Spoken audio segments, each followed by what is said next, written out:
जो पाप पापी मनुष्य को पाप कर्म करने से मिलेगा, वही पाप उस पाप की सूचना देने वाले को मिल जाता है। उस पाप का वर्णन करने वाले को, निंदा करने वाले को वही पाप लग जाता है जो पाप करने वाले पापी को जो पाप लगा। तो उसी पाप की चुगली करने वाले को, निंदा करने वाले को वो पाप लग जाता है। इसलिए धर्मात्मा पुरुष कभी किसी की निंदा नहीं करते। धर्मात्मा पुरुष की पहचान है, अनिंद्य की निंदा तो नहीं ही करनी चाहिए। महत्पुरुष तो निंद्य की भी निंदा नहीं करते हैं। ये बड़ी सूक्ष्म बात है निरुद्धाचार्य जी। अनिंद्य की निंदा तो नहीं ही होनी चाहिए, पर जो निंदा की योग्य है उसकी निंदा क्यों ना हो। आपने कोई निंदित कर्म किया और हमने उस निंदित कर्म का अपनी वाणी से वर्णन किया, तो आपके पाप का तो कोई प्रायश्चित हुआ नहीं, क्योंकि आपने किया नहीं तो होगा कैसे। बिना किए पाप का प्रायश्चित तो आपका हुआ नहीं। और हमने पहले उस पाप को कर्ण मार्ग से अपने भीतर स्थान दिया, मन में आया, बुद्धि में आया, फिर हमारी वाणी में आ गया। तो इतना पाप तो पहले ही हमारे भीतर आ गया।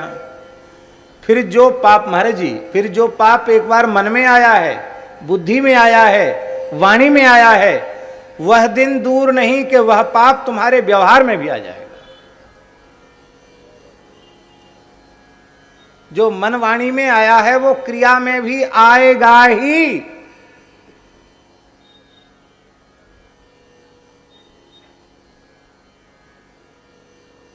जिसका चिंतन करेंगे, ये गुण का चिंतन करेंगे तो गुण आत्मनिष्ठ होगा, भगवत चिंतन करेंगे तो भगवान आत्मनिष्ठ होंगे, और दोष का चिंतन करेंगे दोष आत्मनिष्ठ होगा।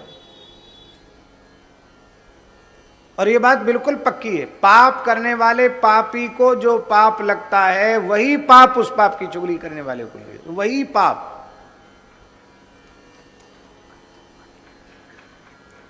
एक राजा, उसने ब्राह्मणों का भोजन कराया, खीर मालपुआ की रसोई थी। दुर्भाग्य से कोई सर्प उस खीर, उबलती हुई खीर में गिर गया और वो मर गया। खीर विषाक्त हो गई, राजा को पता नहीं था। और लगभग 1000 ब्राह्मणों ने खीर खाई, वो सब के सब मर गए, सबकी मृत्यु हो गई। तो ब्रह्म हत्या लगी। एक ब्राह्मण नहीं, कितने ब्राह्मण? 1000 ब्राह्मण, 1000 ब्राह्मणों की हत्या लग गई। तो राजा बहुत दुखी हुआ। पता चला कि सर्प मर गया था। बाद में पता चला जब सारी खीर नीचे खंगाली गई, आखिर हुआ क्या, खीर का परीक्षण कराया गया वैद्यों के द्वारा, तो उसमें विष था। अब बहुत दुखी हुआ राजा, इतना दुखी हुआ कि अन्न जल त्याग कर गंगा जी के तट पर बैठ गया कि अब प्रायश्चित तो मेरा कोई है नहीं, बस अनशन करके अपने प्राणों का ही त्याग गंगा जी के तट पर कर दूंगा। 3 दिन तक अन्न जल त्याग करके वहां बैठा रहा। चौथे दिन एक ब्राह्मण गया, उसने राजा से कहा, महाराज मेरी बेटी विवाह के योग्य है, आप धन दे दीजिए कि मेरी पुत्री का विवाह हो जाए। तो राजा ने हृदय से राज्य का त्याग कर दिया था, इसलिए उसने कहा कि अब तो मैं राज्य की तो चले क्या, मैं तो अन्न जल का भी त्याग करके बैठा हूं और यहां मरने के लिए गंगा जी के तट पर बैठा हूं। इसलिए मैं, आप शरीर से कहो तो मैं आपकी कोई सेवा कर सकता हूं, बाकी अब मेरे पास मेरा कहलाने के लिए कुछ भी नहीं है जो मैं आपकी सहायता कर सकूं। आप जाइए, राज्य में जाइए, जो लोग संभाल रहे हैं उनसे मांगिए, वो जरूर देंगे। अब ये मेरा प्रकरण नहीं है। इतना सुनते ही वह ब्राह्मण क्रोध से आग बबूला हो गया और उसने चिल्ला चिल्ला कर गालियां बकना शुरू किया। बोले, रे नीच दुष्ट, बड़ा भारी अनशन व्रत लेके महात्मा बन के यहां बैठा है, लंगोटी लगा के बैठा है। हजार हजार ब्राह्मणों की हत्या करने के बाद अब ये 100 चूहे खाए बिलारी जपने बैठी, अब यहां माला फेरने बैठा है। राजा ने सिर झुकाया, सब कुछ सुनता रहा, एक शब्द का भी उत्तर नहीं दिया। ब्राह्मण तो गाली बकता हुआ चला गया और इधर 2 देवांगनाएं गंगा जी में स्नान करने आई। महाराज जी, वो 3 दिन पहले भी आई थी वो देवांगनाएं, तो स्नान करते हुए बातचीत कर रही थी कि इसमें तो देवलोक में एक बड़ी धर्म सभा जुटी हुई है, वहाँ एक जटिल प्रश्न के ऊपर सब विचार कर रहे हैं कि धरती पर एक घटना घट गई है, अमुक राज्य में 1000 ब्राह्मण मारे गए, पर इसमें दोष किसका है? राजा तो परम ब्राह्मण भक्त था, उसका तो दोष है नहीं, तो ब्रह्म हत्या किसके सिर पे मढ़ी जाए? तो 3 दिन से लगातार सभा चल रही है कि किसके सिर पे ब्रह्म हत्या मढ़ी जाए, किसके सिर पर ब्रह्म हत्या मढ़ी जाए। आज अभी अभी निर्णय हुआ है। क्या? बोले वो 1000 ब्राह्मणों की हत्या एक ब्राह्मण के सिर पर मढ़ दी गई। राजा के कान खड़े हुए, किस ब्राह्मण के सिर पर? अरे बोले वही जो थोड़ी देर पहले गाली दे के गया कि 1000 ब्राह्मणों की हत्या करके अब तू भजन कर दो, स्वांग रच रहा है, ढोंग रच रहा है। ये है यत अधर्म कृत स्थानम सूचकस्यापि तद्भवेत्। जो कभी किसी की निंदा नहीं करता वो किसी के भी पाप में सहभागी नहीं होता है। एक राजा दुष्ट प्रकृति का था, दक्षिण भारत गोदावरी तट की घटना है। अनिरुद्धाचार्य जी वो महात्मा गोदावरी के तट पर रहते थे और वो नगर में जाते थे भिक्षा लेने के लिए। उनका नियम था जो कोई मनुष्य सामने आ जाए उसी को नारायण कहकर भिक्षा मांगते थे। परमहंस महात्मा थे, जो मिल जाए। उन्होंने अपना भिक्षा पात्र आगे किया। सौभाग्य की बात, एक दिन राजा सामने आ गया। पहले पहले राजा ही सामने तो भिक्षाम दे, भिक्षा पात्र बढ़ाया तो राजा दुष्ट प्रकृति का था, वो साधु ब्राह्मणों के प्रति सद्भाव नहीं रखता था। उसने अपने नौकर को कहा डाल दे, लीद से भर दे इसका भिक्षा पात्र। तो राजा के घोड़े ने लीद किया था, नौकर ने उठा के लीद महात्मा के भिक्षा पात्र में डाल दी घोड़े की। वो लीद लेकर गया और महात्मा कुछ नहीं बोले।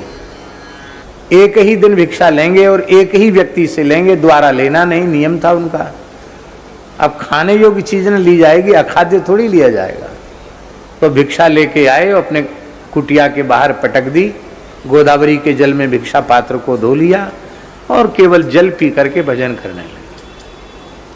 कुछ काल पश्चात राजा जंगल में शिकार खेलने गया तो राजा ने देखा कि वहां एक घोड़े की लीद का पहाड़ लगा हुआ है। पहाड़, उसको बड़ा आश्चर्य हुआ कि जंगल में इतने घोड़े कहां से आए। और घोड़े आए तो घोड़े जंगल में घोड़े लीद करते जो जगह जगह करते, ये इकट्ठी किसने की? यहाँ इतनी पहाड़ हो गया घोड़े की लीद का, इतनी लीद इकट्ठी कहां से हुई? एक कुटिया दिखाई पड़ी, चले महात्मा से पूछें। वो भूल गया था कि वही महात्मा है।